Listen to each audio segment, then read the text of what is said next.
Chant 9, chapitre 18. Le roi Yayati retrouve sa jeunesse. Sukadev Goswami dit: Ô roi Parikshit, de même que l'âme incarnée possède 6 sens, le roi Nahusha eut 6 fils, nommés Yati, Yayati, Sangyati, Ayati, Viyati et Kriti. Il n'est pas donné à qui devient roi ou chef d'État de comprendre la voie de la réalisation spirituelle. Conscient de ce fait, Yati, le fils aîné de Nahusha, refusa le pouvoir, bien qu'il lui eût été offert par son père. Ayant offensé Shachi, l'épouse d'Indra, qui s'en plaignit ensuite auprès d'Agastya et d'autres brahmanas, Nahusha, le père de Yayati, dut subir la malédiction des saints brahmanas et choir ainsi des planètes édéniques dans la vile condition d'un python. Yayati, par conséquent, devint le roi. Le roi Yayati avait 4 frères plus jeunes que lui, auxquels il permit de gouverner les 4 directions. Lui-même dirigea la terre entière après avoir épousé Devayani, la fille de Sukracharya, et Sarmista, la fille de Vrishaparva. Maharaj Parikshit dit: Sukracharya était un brahmana très puissant et Maharaj Yayati un kshatriya. Je suis donc curieux de savoir comment ce mariage pratiloma a pu être décidé entre un kshatriya et un brahmana. Shukadev Goswami dit: Un jour, la fille de Vrishaparva, Sarmishta, candide mais de nature coléreuse, se promenait avec Devayani, la fille de Shukracharya, suivie de milliers d'amis, dans le jardin du palais. Celui-ci regorgeait de lotus et d'arbres en fleurs ou portant des fruits et était peuplé de bourdons et d'oiseaux au doux gazouillis. Lorsque les jeunes filles aux yeux pareils aux pétales de lotus arrivèrent au bord d'un plan d'eau, elles voulurent s'y baigner. Elles laissèrent donc leurs vêtements sur la rive et s'amusèrent à s'asperger d'eau mutuellement. Alors qu'elles s'amusaient dans l'eau, les jeunes filles virent soudain passer Shiva, assis sur son taureau, en compagnie de son épouse Parvati. Honteuses de leur nudité, elles sortirent vivement de l'eau et revêtirent leurs habits. Sans s'en rendre compte, Sarmishta mit la robe de Devayani, provoquant ainsi sa colère. Devayani prit alors la parole en ces termes: « Oh, voyez donc les agissements de cette domestique. Au mépris de toute étiquette, cette Sarmishta a revêtu ma robe, tout comme un chien vole le beurre clarifié, destiné à un sacrifice. Nous faisons partie de l'Atlas des Brahmanas émérites, qui représentent le visage de Dieu, la personne suprême. Les Brahmanas ont créé l'univers entier par la force de leurs austérités, et ils gardent toujours la vérité absolue au plus profond de leur cœur. Ce sont eux qui ont tracé la voie du succès, la voie de la civilisation védique.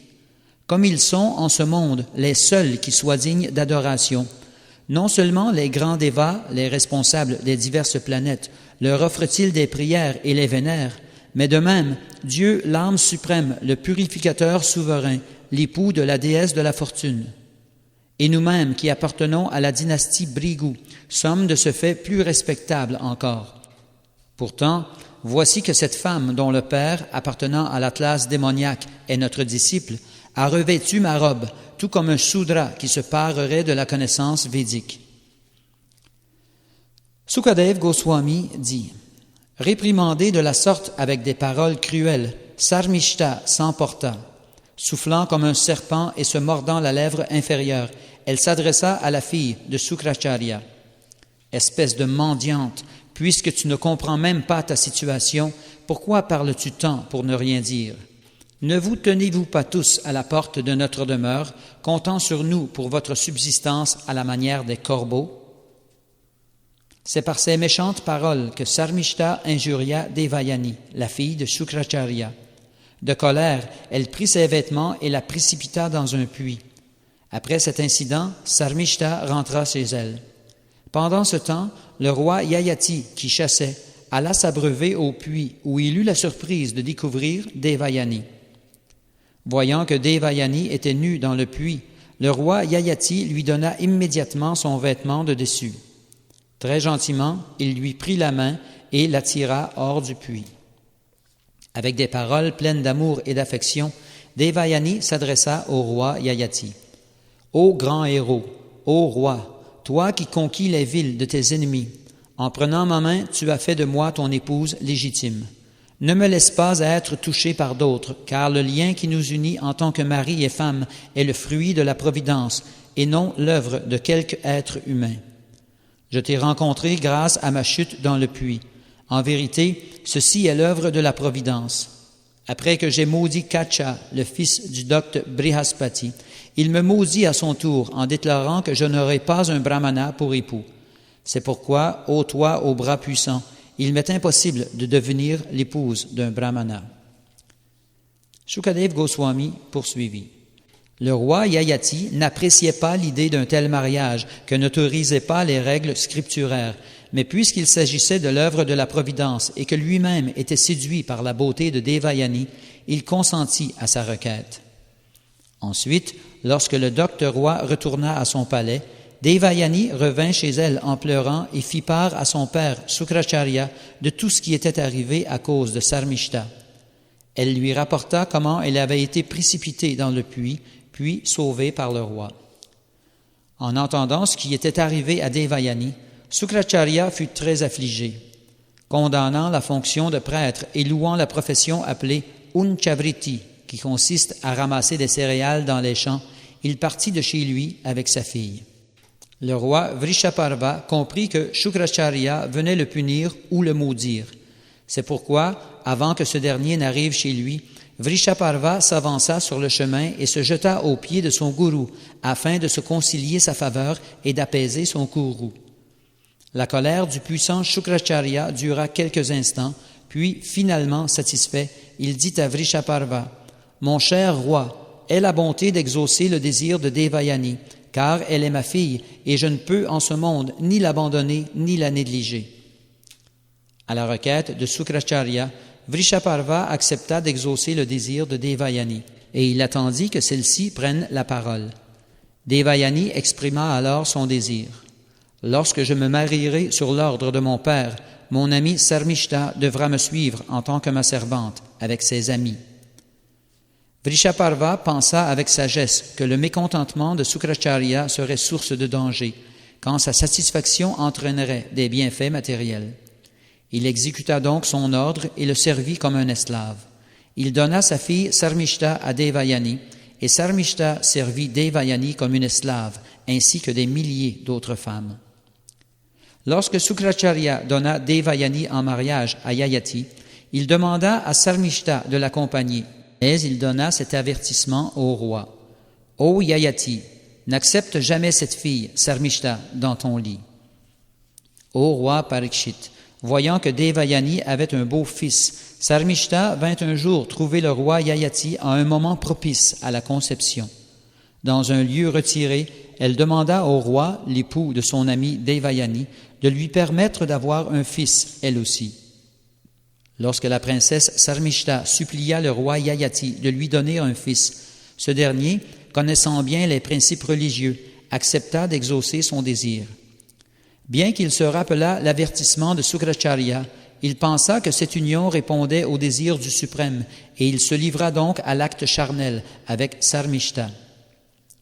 Devayani mit au monde Yadu et Turvasu, tandis que Sarmishta donna naissance à Druyu, Anu et Puru. Quand la fière Devayani apprit de source extérieure que Sarmishta était enceinte de son mari, elle devint folle de rage et se rendit chez son père. Le roi Yayati, brûlant de désir, suivit son épouse, la rattrapa et tenta, mais en vain, de l'apaiser par des paroles agréables et en lui massant les pieds. Sukracharya entra dans une colère extrême. « Menteur insensé, coureur de femmes, tu as très mal agi. En conséquence, je te maudis. Tu seras attaqué et défiguré par la vieillesse et l'invalidité. » Le roi Yayati répondit, « Ô sage et vénérable Brahmana, je n'ai pas encore satisfait mes désirs avec ta fille. » Alors Sukracharya répliqua, « Tu pourras échanger ta vieillesse avec celui qui voudra bien te céder sa jeunesse en contrepartie. » Ayant reçu cette bénédiction de Sukracharya, Yayati demanda à son fils aîné, « Yadu, mon cher fils, donne-moi, je t'en prie, ta jeunesse en échange de ma vieillesse et de mon invalidité. Mon cher fils, je n'ai pas encore assouvi mes désirs charnels, Mais si tu le veux bien, tu peux assumer la vieillesse que ton grand-père maternel m'a donnée, et en échange, je pourrai prendre ta jeunesse pour profiter de la vie quelques années de plus. » Yahadou répondit, « Mon cher père, tu es déjà parvenu à la vieillesse, bien que tu fusses aussi un jeune homme. Mais je ne veux pas de ta vieillesse et de ton invalidité, car, à moins de connaître le bonheur matériel, on ne peut atteindre le renoncement. » Ô Maharaj Parikshit, Yayati demanda aussi à ses autres fils, Turvasu, Druyu et Anu, d'échanger leur jeunesse contre sa vieillesse. Mais comme ces derniers ignoraient les principes religieux, ils pensaient que leur fragile jeunesse était éternelle et refusèrent donc de se rendre à la demande de leur père. Le roi Yayati se tourna alors vers Puru, lequel était plus jeune que ses 3 frères, mais doté de plus nobles qualités. « Mon cher fils, ne sois pas désobéissant comme tes frères aînés, car ce n'est pas là ce que ton devoir te commande. » Puru répondit, « Votre Majesté, qui en ce monde peut s'acquitter de la dette contractée envers son père? C'est grâce au Père que l'on reçoit la forme humaine, laquelle nous permet de devenir un compagnon du Seigneur suprême. Le fils qui agit en anticipant le désir de son père est le meilleur des fils. Celui qui agit conformément à l'ordre reçu de son père est un fils de 2e ordre. Quant à celui qui exécute de façon irrespectueuse l'ordre de son père, il est le moins bon des 3.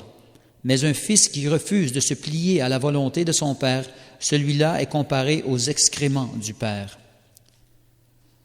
Sukadev Goswami dit, « C'est ainsi, ô Maharaj Parikshit, que le fils nommé Puru fut très heureux d'assumer la vieillesse de son père, Yayati, lequel, en échange, prit la jeunesse de son fils et jouit de ce monde matériel comme il l'avait souhaité. Le roi Yayati devint ensuite le souverain du monde entier, composé de 7 îles, et dirigea ses sujets à la manière d'un père. Comme il avait acquis la jeunesse de son fils, ses sens étaient intacts et il goûta au bonheur matériel autant qu'il le désirait. Par ses pensées, ses paroles, son corps et à l'aide d'articles divers, Devayani, l'épouse bien-aimée de Maharaj Yayati, apportait toujours à son mari la félicité transcendantale suprême en des lieux isolés. Le roi Yayati accomplit divers sacrifices, à l'occasion desquels il offrit de nombreux présents aux brahmanas afin de satisfaire le Seigneur suprême, Hari, l'objet de toute la connaissance védique, en qui résident tous les devas. Le Seigneur suprême, Vasudev, qui créa la manifestation cosmique, se déploie sous sa forme qui tout pénètre, tout comme le ciel qui contient les nuages. Puis, lorsque la création est annihilée, tout se résorbe en lui, Vishnu, et la diversité n'est plus alors manifestée. Maharaj Yayati, libre de tout désir matériel, rendit un culte au Seigneur suprême, qui se trouve, en tant que Narayan, dans le cœur de tous les êtres, et que ne peuvent percevoir les yeux matériels, bien qu'ils soient partout présents. Bien que Maharaj Yayati fût le roi du monde entier et qu'il ait consacré son mental et ses 5 sens à jouir des possessions matérielles pendant 1 millier d'années, il fut incapable de trouver totale satisfaction.